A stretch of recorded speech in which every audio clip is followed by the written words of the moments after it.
ನಮಸ್ಕಾರ. ಗುರು ಬ್ರಹ್ಮ ಗುರು ವಿಷ್ಣು ಗುರುದೇವೋ ಮಹೇಶ್ವರ ಗುರು ಸಾಕ್ಷಾತ್ ಪರಬ್ರಹ್ಮ ತಸ್ಮೈ ಶ್ರೀ ಗುರುಭ್ಯೋ ನಮಃ. 27 ನಕ್ಷತ್ರಗಳ ಒಂದು ಜ್ಯೋತಿಷ್ಯ ವಿಭಾಗದಲ್ಲಿ ಈ ದಿನ 10ನೆಯ ನಕ್ಷತ್ರ ಮಘ ನಕ್ಷತ್ರ ಅಥವಾ ಮಖ ನಕ್ಷತ್ರ ಅಂತಲೂ ಕರೀತಾರೆ. ಈ ನಕ್ಷತ್ರದ ಅಧಿಪತಿ ಬಂದು ಕೇತು ಗ್ರಹ, ರಾಶಿ ಬಂದು ಸಿಂಹ ರಾಶಿ. ಈ ಮಖ ನಕ್ಷತ್ರದ 4 ಪಾದಗಳು ಸಿಂಹ ರಾಶಿಯಲ್ಲೇ ಬರ್ತವೆ. ಸೂರ್ಯ ಗ್ರಹ ಅಧಿಪತಿ ಆಗ್ತಾನೆ ಸಿಂಹ ರಾಶಿಗೆ. ಈ ನಕ್ಷತ್ರದವರು ತುಂಬ ಒಳ್ಳೆಯ ಜಾತಕದವರು ಅಂತ ಹೇಳ್ಬೋದು. ಯಾಕೆ ಅಂದರೆ ಇವರು ಆ ಕುಟುಂಬದಲ್ಲಿ ತಾತ ಮುತ್ತಾತ ಹೇಗೆ ಬಾಳೆ ಬದುಕಿರ್ತಾರಲ್ಲ ಮತ್ತು ದೇಹದ ರೂಪವನ್ನು ತೆಗೆದುಕೊಂಡಿರ್ತಾರಲ್ಲ ಅದರ ಹೋಲಿಕೆಯನ್ನು ಇವರು ಪಡೆದಿರ್ತಾರೆ. ಈ ಮಖ ನಕ್ಷತ್ರದವರ ಮೂಲ ಆ ಪೂರ್ವಜರ ಹೋಲಿಕೆಯನ್ನು ತೆಗೆದುಕೊಂಡು ಬಂದಿರ್ತಾರೆ. ಹೀಗಾಗಿ ಅಂತಾರೆ ನೋಡಿ ಮನೆಯಲ್ಲೆಲ್ಲ, ಅಜ್ಜ ಇದ್ದಂಗಿದ್ದಾನೆ, ಅಜ್ಜ ಹಿಂಗೆ ಇದ್ದ, ಆತನ ಹೋಲಿಕೆಗಳು ಈ ಥರ ಇದೆ ಅಂತ ನೋಡ್ತಾರೆ. ನೋಡಲಿಕ್ಕೆ ಯಾವುದೋ ಒಂದು ಭಾಗದಿಂದ ಆ್ಯಂಗಲಿಂದ ಅದೇ ಥರ ಕಾಣ್ತಾ ಇರ್ತಾರೆ ಈ ಮಖ ನಕ್ಷತ್ರದವರು. ಮತ್ತು ಅಷ್ಟೊಂದು ದಪ್ಪವಾದ ಗಲ್ಲ, ಸಿಂಹದ ಒಂದು, ಯಾಕಂದ್ರೆ ಸಿಂಹ ರಾಶಿ ಅಲ್ವಾ, ಆ ಒಂದು ಗತ್ತನ್ನು ಇಟ್ಕೊಂಡಿರ್ತಾರೆ ಈ ಮಖ ನಕ್ಷತ್ರದವರು. ನಾ ಹಿಂದೆ ಇದ್ದ ತಾತ ಹೇಗಿದ್ದಾನೋ ಈಗನೂ ಹಾಗೇ ಇದ್ದಾನೆ ಮೊಮ್ಮಗ ಅನ್ನುವಷ್ಟರ ಮಟ್ಟಿಗೆ ಅದೇ ಹೋಲಿಕೆಯನ್ನು ಪಡೆದಿರ್ತಾರೆ. ಮತ್ತು ಇದಕ್ಕೆ ಕೇತು ಗ್ರಹ ಒಳ್ಳೆಯ ಗ್ರಹ.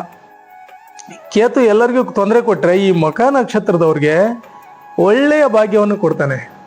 ಅದು 2ನೇ ಮನೆ ಮತ್ತು 11ನೇ ಮನೆಯಲ್ಲಿ ಸರಿಯಾಗಿ ಕೂತಿದ್ದ ಅಂದರೆ ದಶೆ ನಡೆದು ಬಿಟ್ರೆ ಅದ್ಭುತವಾದ ಫಲಗಳು, ಮಹಾನ್. ಅದ್ರ ಜೊತೆ ಶುಕ್ರ ದಶೆ ಒಂದು ಬಂದ್ಬಿಡುತ್ತೆ. ಈ ಕೇತು ದಶೆ ನಡೆದ ತಕ್ಷಣ ಶುಕ್ರ ದಶೆ ಬರುತ್ತೆ. ಹಿಂಗಾಗಿ ಸಿಂಹ ರಾಶಿಯವರಿಗೆ ಈ ಮಖ ನಕ್ಷತ್ರದವ್ರಿಗೆ ಸ್ಟಾರ್ ತಿರುಗೋದು. ಕೇತು 7 ವರ್ಷ ಮುಗಿದ ತಕ್ಷಣ 20 ವರ್ಷ ಶುಕ್ರ ದಶೆ ಬಂದ್ಬಿಡುತ್ತೆ. ಆಗ ಇವ್ರಿಗೆ ಮುಟ್ಟಿದ್ದೆಲ್ಲ ಚಿನ್ನ.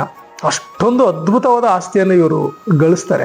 ಮತ್ತು ಅಧಿಕಾರಿಗಳಲ್ಲಿ ಕೂಡ ದುಡ್ಡನ್ನು ಚೆನ್ನಾಗಿ ಮಾಡ್ತಾರೆ. ಈಗ ಹೆಚ್ಚಾಗಿ ಆಫೀಸರ್ಸ್ಗಳು ದೊಡ್ಡ ಮಟ್ಟದ ಸೀಜ್ ಮಾಡಿದ್ದಾರೆ.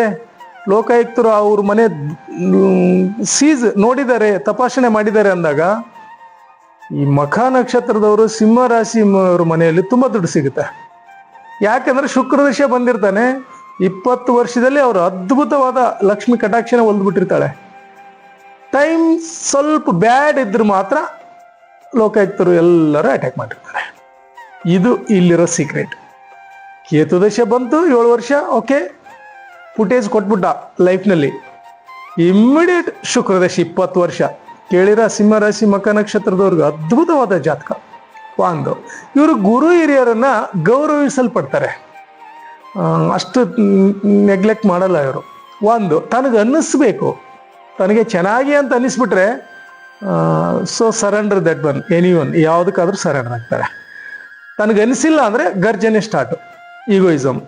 ಅದು ಒಂದು ಸ್ವಲ್ಪ ಈ ರಾಶಿಯವರಿಗೆ ಕಡಿಮೆ ಇರಬೇಕು ಈಗೋಯಿಸಮ್. ಅಂದಾಗ ಮಾತ್ರ ಇವರು ಅದ್ಭುತವಾಗಿ ಸಕ್ಸಸ್ಸನ್ನೇ ಕಾಣ್ತಾರೆ. ಮತ್ತು ಭಾಳಷ್ಟು ಧನ ಸಂಪತ್ತುಳ್ಳವರು ಇವರು, ಭಾಳ ಧನ ಸಂಪತ್ತುಳ್ಳವರು, ಭಾಗ್ಯವಂತರು ಇವರು. ಸ್ವಲ್ಪ ಇವ್ರದ್ದು ಏನಂದರೆ 5ನೇ ಮನೆಯಲ್ಲಿ ಏನಾದರೂ ಗ್ರಹಗಳ ಬ್ಯಾಡ್ ಇದಿದ್ರೆ ಸಂತತಿಯಲ್ಲಿ ಕೊರತೆ ಉಂಟಾಗೋ ಸಾಧ್ಯತೆಗಳಿರ್ತವೆ. ಈ ಮಖ ನಕ್ಷತ್ರದವ್ರಿಗೆ ಸಂತತಿ ಕಡಿಮೆ. ಯಾಕೆ ಅಂದರೆ 5ನೇ ಮನೆಯಲ್ಲಿ ಏನಾದರೂ ನೆಗೆಟಿವ್ ಗ್ರಹ ಕಂಜೆಸ್ಟೆಡ್ ಆದ ಅಂದರೆ ಮತ್ತು 7ರಲ್ಲಿ ಏನಾದರೂ ರಿವರ್ಸ್ ಆದರೆ ಸ್ವಲ್ಪ ಸಂತತಿಗೆ ಹೊಡೆತ ಬೀಳುವಂಥ ಸಾಧ್ಯತೆಗಳು ಈ ನಕ್ಷತ್ರದವ್ರಿಗೆ ಇರುತ್ತೆ. ಮತ್ತು ನೆಕ್ಸ್ಟ್ ಇವರು ಮಾಂಸಾಹಾರಿಗಳಾಗ್ತಾರೆ. ಒಳ್ಳೆ ಸಂಸ್ಕಾರವಂತ ಮನೆತನದಲ್ಲಿ ಹುಟ್ಟಿದ್ರೂ ಕೂಡ ಇವರು ಸ್ವಲ್ಪ ಸಂಘದೋಷದಿಂದ ಮಾಂಸಾಹಾರವನ್ನು ಇಷ್ಟಪಡುವಂಥವರು ಈ ಜಾತಕದವರಾಗಿರ್ತಾರೆ. ಹೇಳ್ತಾರೆ ನೋಡಿ, ಅವರೆಲ್ಲ ದೊಡ್ಡ ಕುಟುಂಬದಲ್ಲಿ ದೊಡ್ಡ ಸಂಪ್ರದಾಯದಲ್ಲಿದ್ದವರು ಸ್ವಲ್ಪ ಮಾಂಸಾಹಾರ ತಿಂತಾರೆ ಅಂತ ಎಲ್ಲೋ ಇರ್ತದೆ ನೋಡಿ. ನೀವು ಸುತ್ತಮುತ್ತ ಇರ್ತದೆ, ನಿಮ್ಮ ಮನೆ ಪಕ್ಕದಲ್ಲೇ ಇರ್ತಾರೆ. ಆ ಮಖ ನಕ್ಷತ್ರದವ್ರು ಹೆಚ್ಚು ಅದರಲ್ಲಿ ಇನ್ವಾಲ್ವ್ ಆಗಿರ್ತಾರೆ. ಇದು ಈ ನಕ್ಷತ್ರದ ಮೇನ್ ವೀಕ್ನೆಸ್. ಮತ್ತು ಬೇರೆ ಈ ಪಿತೃ ಅಧಿದೇವತೆ ಬರೋದ್ರಿಂದ ಇವರು ಹಿರಿಯರ ಪೂರ್ವಜರ ಶಾಂತಿಯನ್ನು ವರ್ಷಕ್ಕೊಮ್ಮೆ ಪಿತೃತರ್ಪಣ ಗುರುಗಳಿಗೆ ಮಾಡ್ತಾರಲ್ಲ, ಆ ಒಂದು ಪಿತೃತರ್ಪಣೆಯನ್ನು ಮಾಡ್ಕೋಬೇಕು, ಪಿತೃ ಶಾಂತಿಯನ್ನು ಮಾಡ್ಕೋಬೇಕು, ಪಿತೃ ಪೂಜೆಯನ್ನು ಮಾಡ್ಕೋಬೇಕು. ಆಗ ಒಳ್ಳೆ ಪಾಸಿಟಿವ್ನೆಸ್ ಇವರಿಗೆ ಕ್ರಿಯೇಟ್ ಆಗುತ್ತೆ ಮತ್ತು ಪೂರ್ವಜರ ಆಸ್ತಿಗಳು ಇವರಿಗೆ ತುಂಬ ಚೆನ್ನಾಗಿ ಒಲ್ದು ಬರುತ್ತೆ. ಇದು ಒಂದು ಈ ಜಾತಕದರ ನಿಯಮ. ಯಾವುದೇ ಹೆಚ್ಚುವರಿ ಆದರೂ ಕೂಡ ಏರುಪೇರಾದರೂ ಏನಿಲ್ಲ, ಇವ್ರಿಗೆ ಏನು ಸೇರಬೇಕು ಅದು ಸೇರುತ್ತೆ. ಅಷ್ಟೊಂದು ಚೆನ್ನಾಗಿರೋ ನಕ್ಷತ್ರ ಇದು. ಇದಕ್ಕೆ ವೈಡೂರ್ಯ ಇವರ ಲಕ್ಕಿ ಸ್ಟೋನ್ ಆಗಿರುತ್ತೆ. ವೈಡೂರ್ಯ ಹಾಕ್ಬೇಕು ಇವರು. ತುಂಬ ಒಳ್ಳೆ ವೈಡೂರ್ಯ, ಕ್ಯಾಟೈಸ್ ಅಂತೇಳಿ ತುಂಬ ಚೆನ್ನಾಗಿರೋ ಒಂದು ಕ್ಯಾಟೈಸನ್ನು ಬಳಸ್ಕೊಳ್ಳಿ. ಒಳ್ಳೆ ಜಾತಕ, ರಾಶಿನೂ ಚೆನ್ನಾಗಿದೆ. ಇವರು ಭಗವಂತನ ಪ್ರಾರ್ಥನೆಯನ್ನು ಮಾಡ್ಕೊಳ್ಳಿ, ನಿಮ್ಮ ಮನೆದೇವರನ್ನು ನಡ್ಕೊಳ್ಳಿ ಮತ್ತು ಹೋಮ ಹವನಗಳನ್ನು ಮಾಡಿ ಮತ್ತು ದಾನ ಧರ್ಮವನ್ನು ಮಾಡಿ ತುಂಬ ಒಳ್ಳೆಯ ಫಲಗಳನ್ನು ನೀವು ಪಡಿತೀರಿ. ಹೀಗಾಗಿ ಈ ಜಾತಕದ ವಿಶ್ಲೇಷಣೆಯಲ್ಲಿ ನಾಳೆ ಮುಂದಿನ 11ನೇ ನಕ್ಷತ್ರವನ್ನು ನೋಡೋಣ. ನಮಸ್ಕಾರಗಳು.